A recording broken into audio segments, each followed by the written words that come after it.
Hi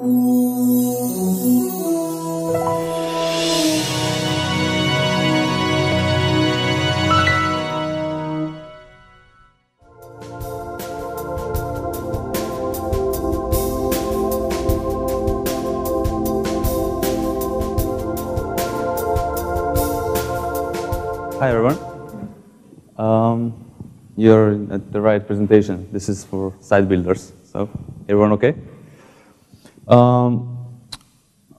I'm just going to first start with myself. Okay. So, before Drupal, I was doing web design and graphic design, and this kind of gives you my profile. So, I didn't come from development. So, can I see your hands? How many of you are developers? Consider yourself as developers? Okay, cool. I'm going to teach you a little bit not to develop this time, okay? So not to code at all. So I started working with Drupal 6, and I was attending my first DrupalCon in Copenhagen, and then I just, the snowball effect went rolling. So at the end, I end up as a Drupal consultant, and I kind of run my own Drupal studio, and I'm helping organizing this event. I also organized a couple of meetups in Ljubljana. I don't know if some of you come, but you should.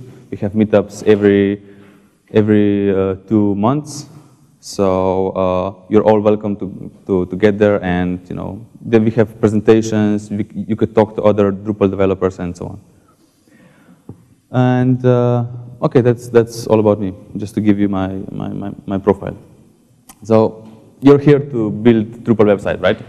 And you should just go and dig in and start doing it. I wouldn't recommend, because this is what happens. I was just talking with a friend there who just started working on a project that he thinks that it would take a couple of days, but he used 1 or 2 weeks for a simple website.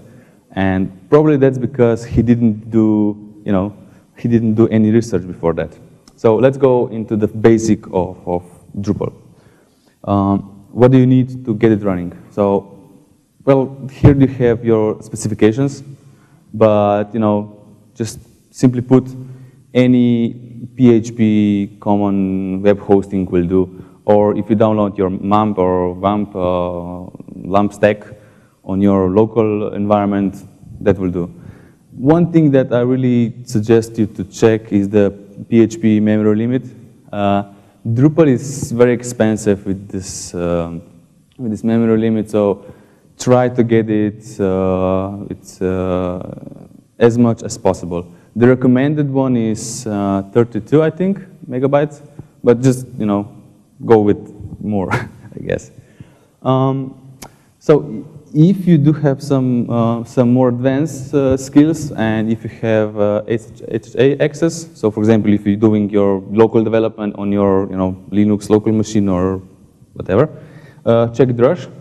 Drush is basically a command line interface for you to manage your Drupal website. It's awesome, but it's over this talk, and I think there is a session about that later on.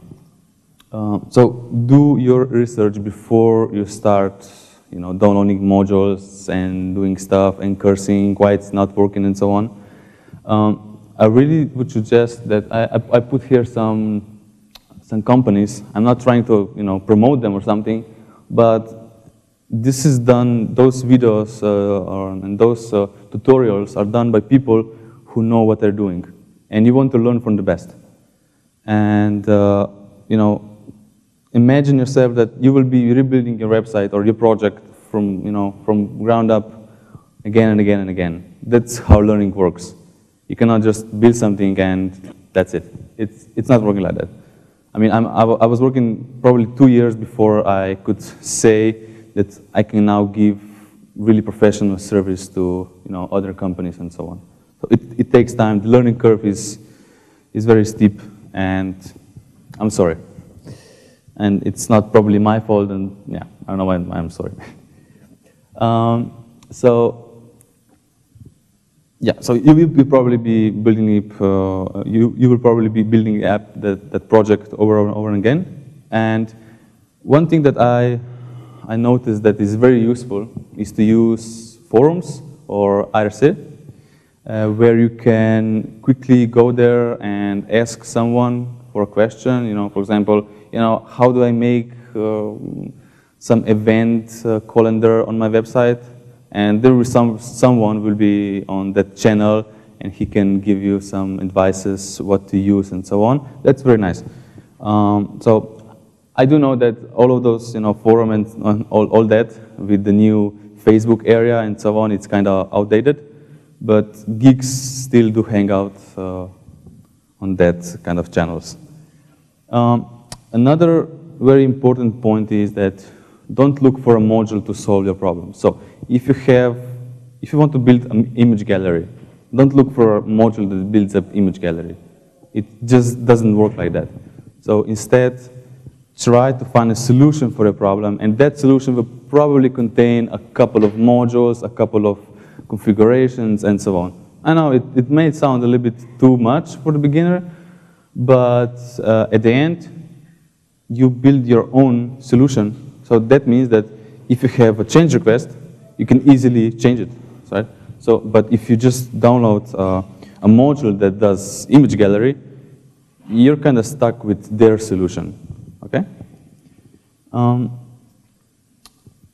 This is after you do some research, you know what you have to do. Now you're about to install some modules. You heard about that views are kind of the must-have thing and so on. So this is like very important because I was working as a rescue mission on projects, and putting your modules in the right folder, it's really necessary, because if you don't do this, there is no way you can easily upgrade your Drupal website. And I dealt with people who were developers. They were high-end and everything, and they just downloaded all the modules into /modules, and there was no easy way to upgrade their website to a new version. Same goes for themes. Never, don't even look at those files that you downloaded. You can look at it, but don't touch. It's like forbidden. Every time you actually touch a file and change it, a kitty dies. Okay, imagine that. So don't kill kitties, please. So then the next question is, okay, but I do want to change something. I don't like that, this is displaying the way it is. So how can I override all that? Well, you can, of course, develop your custom module. Probably this isn't the right time for explaining that. My colleague will be explaining about building your own custom module. You can also override with a new theme. This theme can actually be a sub-theme to a theme that you just downloaded. For example, you saw a theme that could work for your project. You download it, and you go and you go and edit the CSS wrong. First, you build your sub-theme, which will actually inherit everything from the original theme, and then you can just put your own CSS file there, override it, and no kittens will die. Cool. So you see that white line there? This is, you cannot cross it. Just don't. I'm actually telling this because this is so important that if you do it right from the start, then you know how to do it, and you won't have any problems later on. I also have projects that are 4 years old, and I didn't do this. And they're still stuck in Drupal 6.5, I guess, or even lower maybe, because I cannot upgrade it. If I had to upgrade it, I would have to spend hours, which nobody will pay me. So I have an unsecure website, and you don't want to have this. Now this important part with the building blocks come.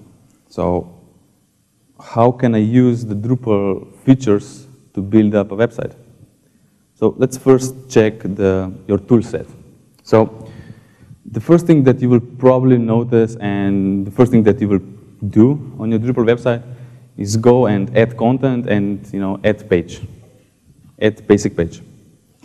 That page is actually a content type. We can have many content types. For the default installation, for the standard installation, you have page and you have article. And for every of that content type, you can assign new fields to it. That's an entity. So content types are entities. Page is an entity, article is an entity. Then you can make up your own entities, like event, like forum post, or I don't know, pet, maybe. And then you have taxonomy. Taxonomy is built for, like its category. Categories, so you can put different content in categories. The tricky part, or the really exciting part, is that the taxonomies are also entities. So you can basically assign fields to to category. So you can have image field in a category.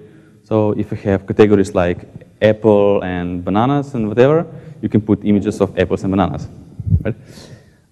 Users are the same. They're entities. You can assign fields to them. You can put their last name, first name, address, everything.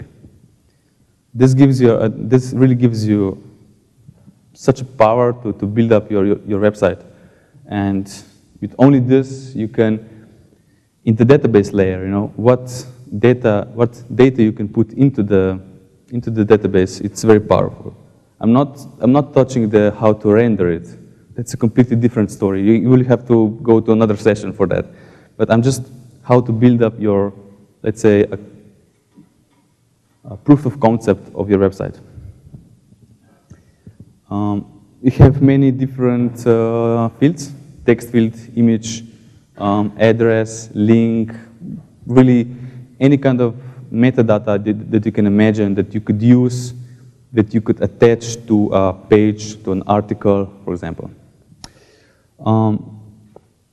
The very nice and very useful fields are entity reference, for example. So you can connect different entities with each other. So you can, for example, you could connect gallery with your article. So you have your article and then you attach a gallery to it, and it could show up at the bottom or whatever. Very, very useful for some advanced stuff, or not really so advanced. Try to use fields as much as possible. Again, bad use cases of fields are not to use them, right? And I had opportunity to see lots of mistakes, like let's create a page and just put in your HTML, like actually your markup that should be into fields. So for example, this developer hand-coded a list of the company's members, or the company's employees. He hard-coded all the list, and instead he should just create another content type called employee, and so on. That's really something that you will have to get used to it, that you shouldn't go and hard-code stuff into the body field. That's nonsense. This is the extra part. This is what you don't get with the default Drupal installation. I do have to tell the default Drupal installation, if you download Drupal, I'm not really sure if you can build a website with it, honestly. So first thing that you need are views. Views are user interface query builder. So you can basically do anything with views. Views are very connected with entities. So they are well aware of entity, and they can take fields out of it. They can change how the orders are and whatever. They can, with the entity reference, you can go into a completely new level of querying. I mean, I'm really honest here. I don't know how to write my own SQL sentences, but I don't know. But with views, I can do anything I want to. Well, I guess. But if I don't, I can still go and ask someone. For page managing, here I had a lot of examples, bad examples, when people were creating. So for example, you create a page, and you know there is a template for that page, for that content, right? So it's usually like page / sorry, hyphen? I don't know. So page node 1, and they go in and they change that template to put their logic into. It usually they put some, you know, SQL query in there and stupid stuff like that. But for you to have really maintainable system, and again, and still have the very powerful layout system, you can use context module and panels module. They're totally different things. You should use them depending on the use case. Panels is just another. It's like another Drupal in Drupal. It's so big. It's so advanced. And again, it's connected with views. It's connected with entities, and it's just great stuff. How it works? Why? You should just check yourself and play with it. I cannot give you all the use cases. For logic, so for example, if you want to have that, for example, when someone publishes an article, you want to receive an email. So that's kind of, you would have to build your own module for that, probably with rules. Again, simple user interface. You can click, and you have your rule that triggers an action depending on, you know, what do you need to be done after some kind of action. I'm going to touch a little bit of theming. As I said before, never change the code in themes that you got them. Instead, use sub-themes.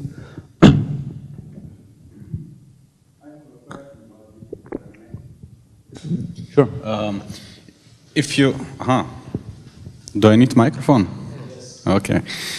So, if you make subtheme, then also the whole CSS of main theme is loading always, right? Yes.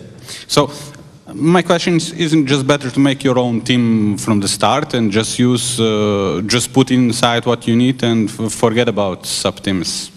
Yeah, I agree with you, but I'm giving this example as someone has downloaded some theme that he thinks that he could use, but he just needs to, you know, do that little thing. You know, he just needs to change, I don't know, font, bold, or whatever, and he goes and changes the original CSS. That's the wrong thing. But of course, if you're doing your own theme from the start, you don't have to worry about all that because you are the one who are controlling everything from the start. Don't use too many templates. When I started with Drupal, I had probably around 50 template files in my themes. Now I only have 1 or not even that, because you kind of get used to it that, you know, Drupal has its own markup, and it's not perfect, but if you want to have a maintainable website, you could maybe try to work with it. So you just write your own CSS depending on what Drupal gives you. And believe me, with some helper modules like fences, and you can also do this in views, you can prepare your markup with your user interface within Drupal, within the configuration. You don't need your own TPL. And working with TPLs, at least now in Drupal 7, I'm not even mentioning Drupal 6, is not so easy, because there is probably, I think that there are 3 concepts of templating. So there is template file, template function, then you have render array. It's kind of a lot to, you know, to digest. I'm going to show you now a demo of building a very simple website. So this demo is going to be about pets. I noticed that, do you hear me well here? Okay. Do you see everything up there? Okay. So this is the basic Drupal installation that you would get after doing the basic Drupal installation process. Here you checked the standard profile that will enable you a couple of modules. So now let's go and check the first important thing. Those are content types. We're just going to add a new one. It's going to be called pet. It's going to be an animal. I'm just going to leave the default. Okay, maybe I can change the name.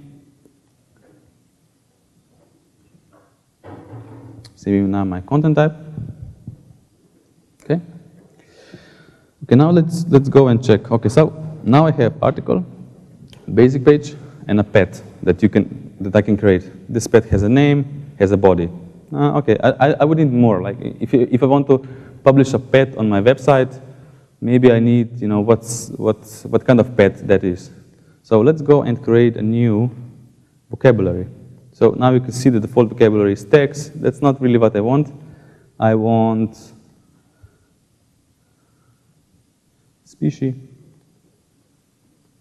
Okay, now I have a new vocabulary. Let's put in some terms there. Let's say dog, cat, dragon. Does anyone has a dragon at home? Okay. I hear that a lot of people have dragons at home. So now I do have to add that vocabulary or that category somehow integrated within my pet. So now I go to pet, manage field, and then I can do again species, and then I can choose term reference. That will, connect my pets with my pet content type. Here I will choose select list for easier selecting. I'm just clicking through because these are all default settings, don't worry about it. So can one pet be a dragon and a cat at once? Probably not. Okay. And I will also add image. But, I already have an image. It's from the article. It's default. You can create your own. Let's just put it that way. It's going to be required field. Okay, here we go. I'm just going to reorder them for the better user experience for the editors. And then I go, add my content, pet. Okay, which pet do we have? We have Frank, I think. Frank the pug. Okay, here we have the picture of Frank.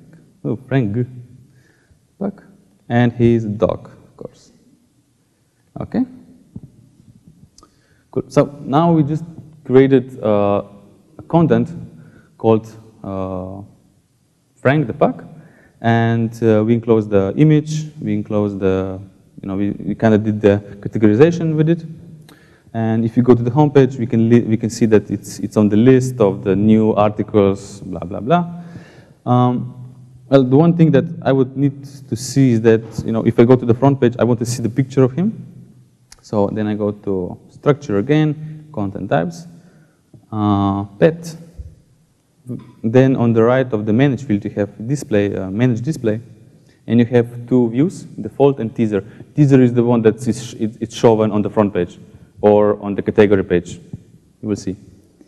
Here you can see that on the default, I will just make it a little bit smaller so it doesn't really take so much space. As you can see here, image styles are, they render JPEG files, or not only JPEG files, but they can, make your images smaller and so on the fly. So you don't have to upload different sizes, it's made on the fly. Okay, save, and let's go to the teaser, and just include the image also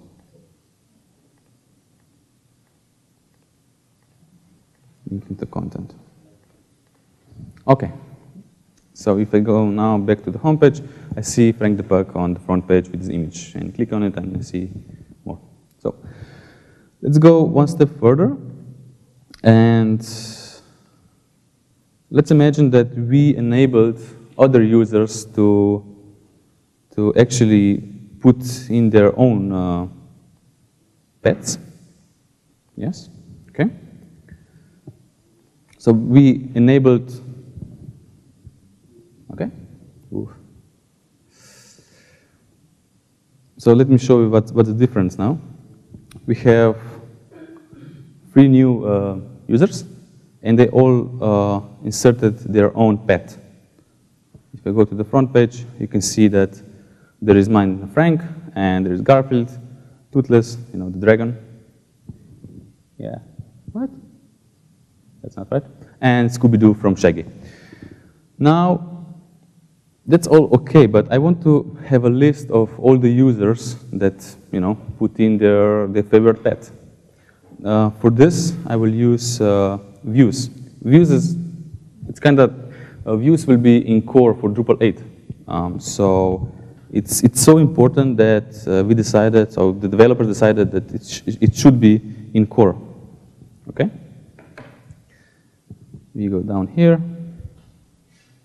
We will just enable views.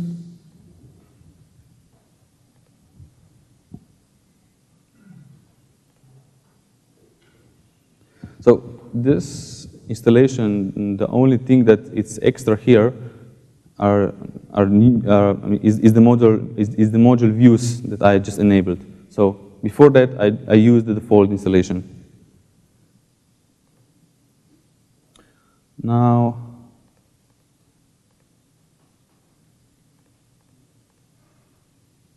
what the?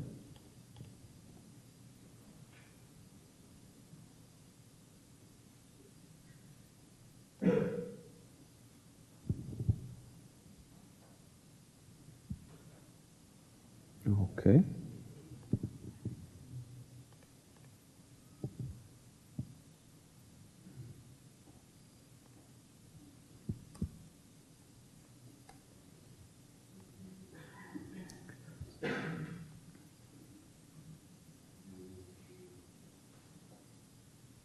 Okay. So sometimes it happens. So sometimes you don't see something that you should see, or you see something that you shouldn't see. I know that's very not a practical word for a developer. It's more philosopher word. But okay. So Drupal is doing caching. It caches many things. It caches menus, for example. So you saw that I didn't have views in my structure menu here. And that's because it was cached.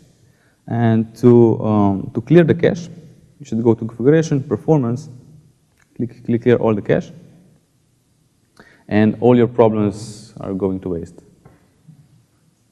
I mean, literally, that's usually the thing that's wrong with your Drupal installation, that you have to clear the cache. I know it's funny, but it's true. True story.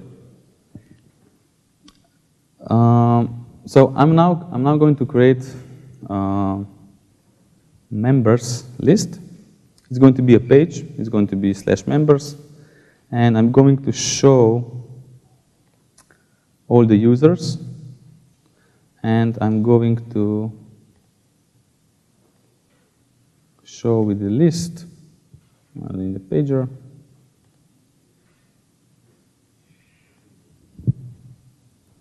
So this is our query builder. So let's see. So here you already have a preview of the query. So what's the output? I will also put it in the main menu, so it's going to be accessible for everyone. Okay. Basically, what this is going to do is going to list all the users.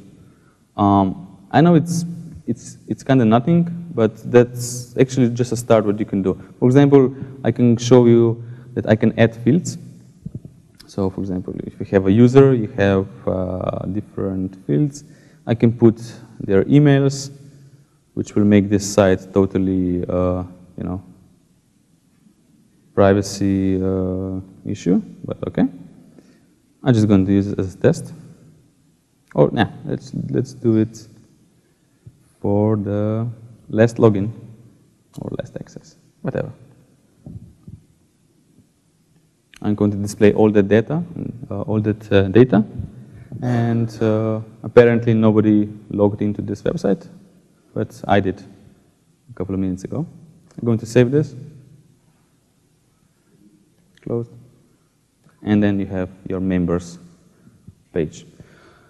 So when I click to to member like Shaggy, I want to see his pets here, right? How can I show all the pets that Shaggy inputted into the system? Again, I will use views, and I'm going to use as a block. I'm going to add view. I'm going to add my pet. I'm going to create a block for that view. I'm going to show content of pet. Doesn't really matter. I'm going to show teasers. Okay, without links, without comments. Continue edit. So the problem now is that you can see that all of the pets are displaying. It doesn't display just my pets, but I didn't even tell him which pets he should display. So in this case, we will put this block on the profile page of the user. And we know that this profile page contains a very important information for us, and that is the user ID. So we're just going to display all the pets that are, that their owners are with that user ID that we visited. So how I'm going to do that? With contextual filter. I'm going to outer ID, I think. And I'm going to provide the default view. It's going to be the user ID from the URL. Apply.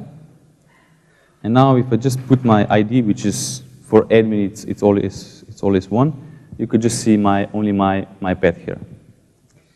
So this is a block. That's everything okay. I'm going to save it. Now this block is not displaying anywhere. So I now have to put it in a place. So if you visit Shaggy's profile, this pet displays beneath the history, for example. I will go to structure, block. I'm going to add a block. Oh, sorry.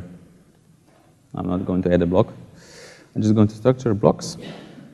And I'm going to search for view my pet. I'm going to put it in content. And the content is beneath the main content. Okay? I'm going to save it for now. But I can also go there and change the configuration to see, where this page should be displayed.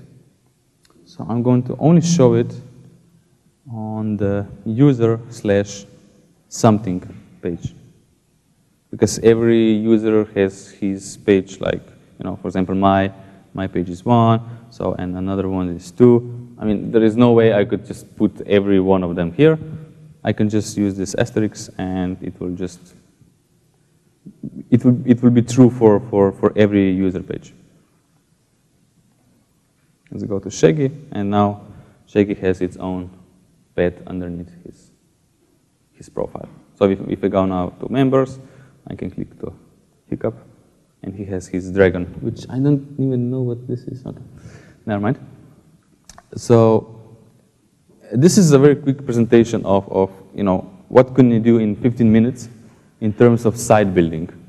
I know that this site is not usable. You cannot sell this to client, but you can really understand from this what are your potentials, and the fun part begins when you want to look at like your client wants to, or your designer wants to look, which is really probably 80% of work.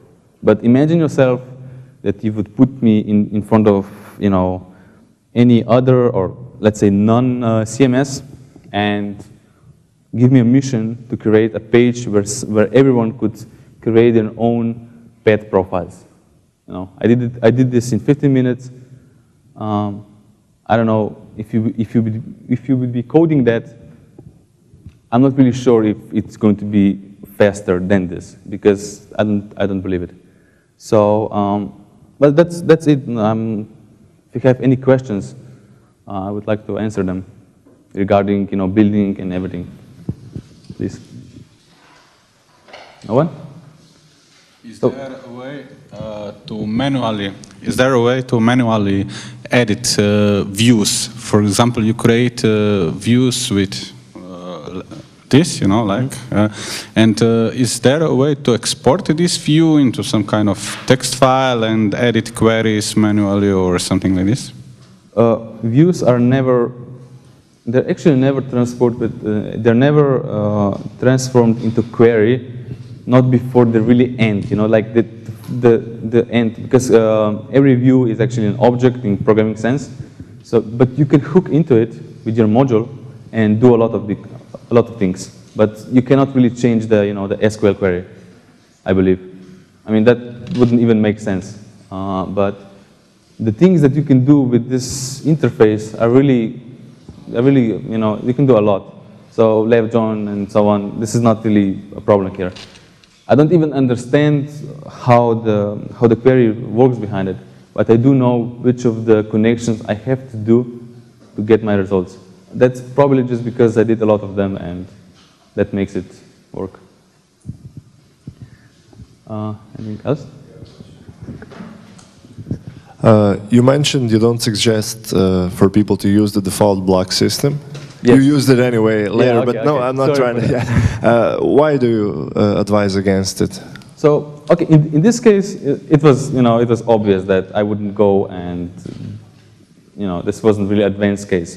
But imagine yourself doing all that I did, so putting inside of a content, and then go and check if it's on user/asterisk. That's just a lot of work. And then you have another challenge. When you do all this, you want to export it. So if you go beyond this session, but sometimes you want all your configuration that you clicked around in a file, right? So you can put it in your Git or, you know, version control system or whatever. Then this block system doesn't work. That's why context can export everything. Panels can export everything into code that you can actually put in your version control. That's kind of too much for this session, but that's actually the reason, and it's actually much more usable. Maybe I can show some example.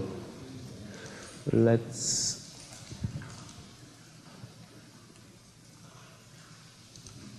a big chance that this won't work.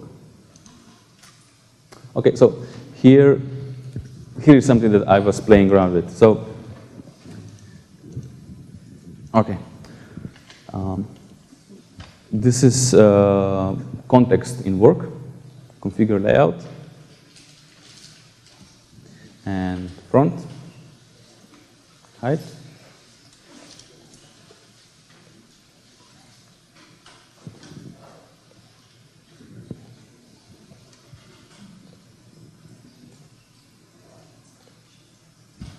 So, you know, you feel me? I mean, this is something that you cannot do with the default block system, and it's easy to do with context.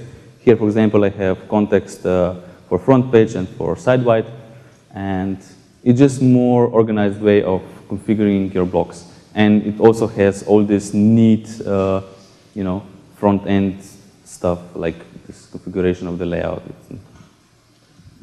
So many cons. So, any more? I'm asking because we have time, I guess. So, how many of you have tried to build, you know, stuff like I did before with Drupal? Okay, so you're not really here the first time. Maybe something some things that you should also know about with the building. I don't know, like don't use context with don't use default block system. Use context or panels. We have, for example, this module that you see right here. It's called admin menu. It's a lot more useful than the default menu that you get from Drupal. It's easier for site builders to access views and other stuff here. What else? Oh, for those who don't like the markup that Drupal outputs, here you have. Let's go, for example, check the typical page. It has a field called body. I think this should work here. Please be here. Okay, so it's a module called fences. When you have a field that has a wrapper, that has a wrapper, that has a wrapper, and that field, guess what, has a wrapper. So you can just go here and select no markup at all. So you get really clean code. So whatever you put in your, what you get editor, you would get directly into the, as a variable there. That's one very useful thing. What else? Can you show us how to install a new theme? Install a new theme? As a basic, I don't know, something from downloaded Drupal site. Okay. So I'm going to go with the previous example, I guess, with our pet.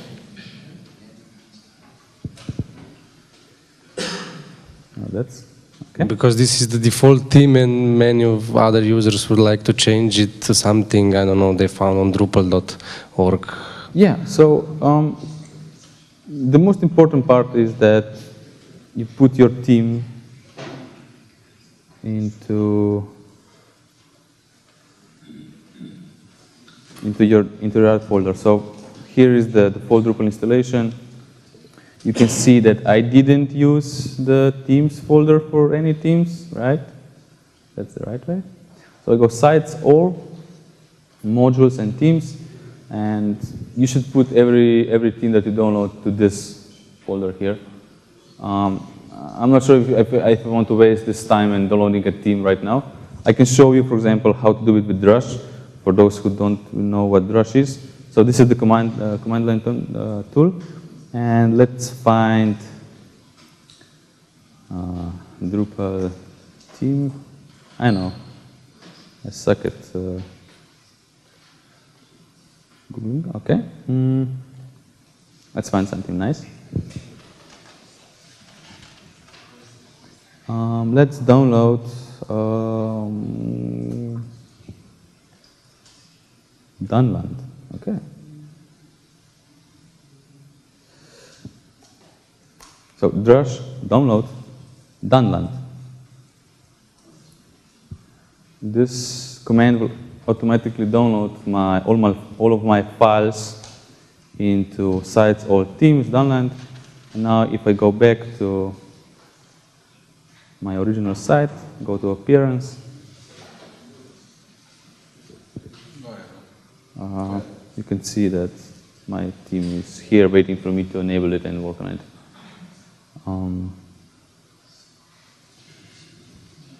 Okay.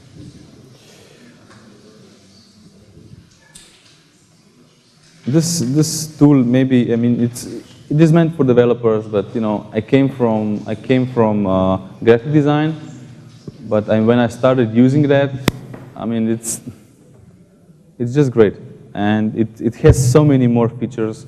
For example, updating all your modules just takes Drush update. Sorry, yeah, Drush update, and you can get all of your modules updated at once with no lurking around with files and so on. So, anything more? Don't be afraid.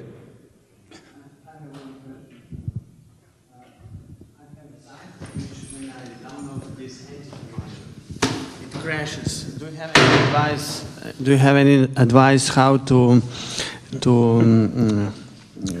fix crashes? Okay, so one important, maybe I should mention that when you will be, of course, downloading and testing a lot of modules for some reason. I mean, probably for some right reason.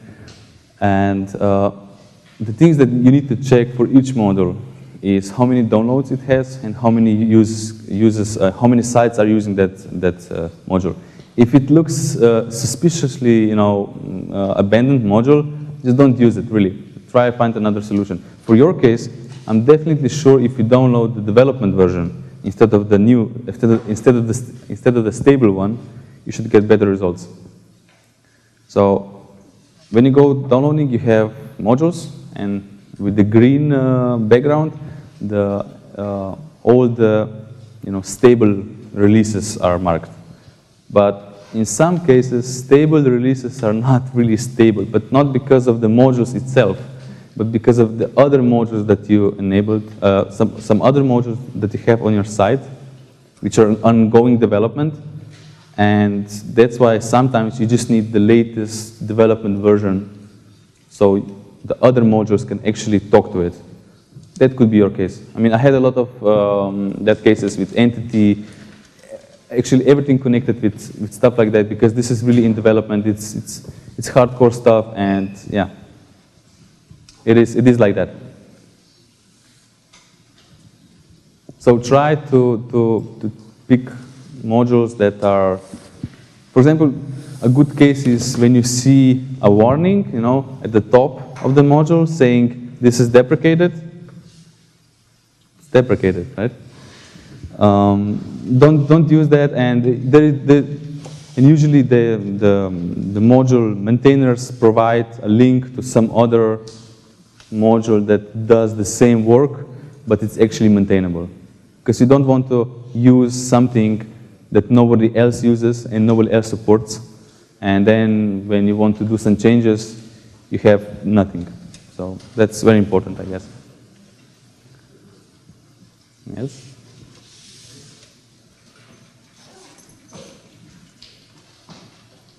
Okay, that's it. Thank you.